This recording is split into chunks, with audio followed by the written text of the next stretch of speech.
back to the whereabouts of your two Italian saboteurs.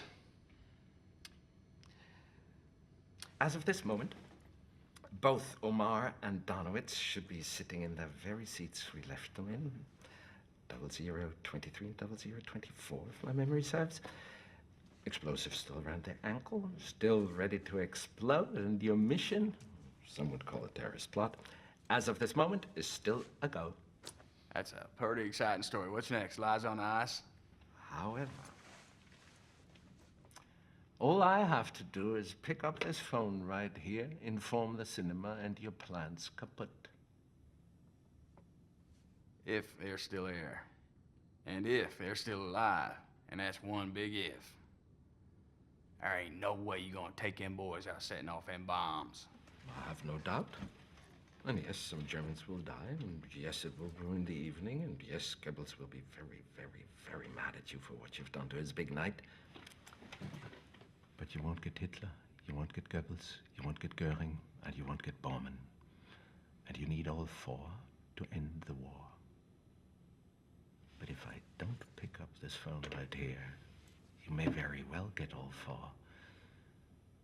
And if you get all four, you end the war tonight. So, gentlemen, let's discuss the prospect of ending the war tonight. So the way I see it, since Hitler's death or possible rescue rests solely on my reaction, if I do nothing, it's as if I'm causing his death even more than yourselves. Wouldn't you agree? I guess so. How about you, Yutovich? I guess so, too.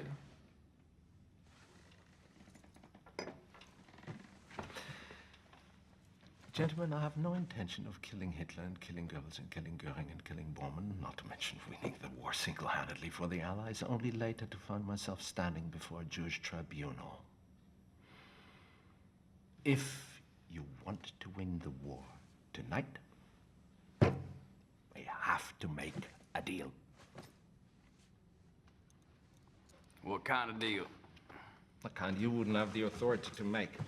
However, I'm sure this mission of yours has a commanding officer. A general. I'm betting for OSS would be my guess. Ooh, that's a bingo. Is that the way you say it? That's a bingo. You just say bingo. Bingo! How fun! But I digress. Where were we? Yeah, make a deal. Over there is a very capable two-way radio, and sitting behind it is a more than capable radio operator named Herman. Get me someone on the other end of that radio with the power of the pen to authorize my, let's call it, the terms of my conditional surrender, if that tastes better going down. You know where I'm from? Yeah, where is that exactly? Maynardville, Tennessee. I've done my share of bootlegging. Up there, if you engage in what the federal government calls illegal activity, but what we call just a man trying to make a living for his family selling a little moonshine liquor, it behooves oneself to keep his wits. Long story short, we hear a story too good to be true. It ain't. Sitting in your chair would probably say the same thing. And 999.999 times out of a million, you would be correct. But in the pages of history, every once in a while, fate reaches out and extends its hand.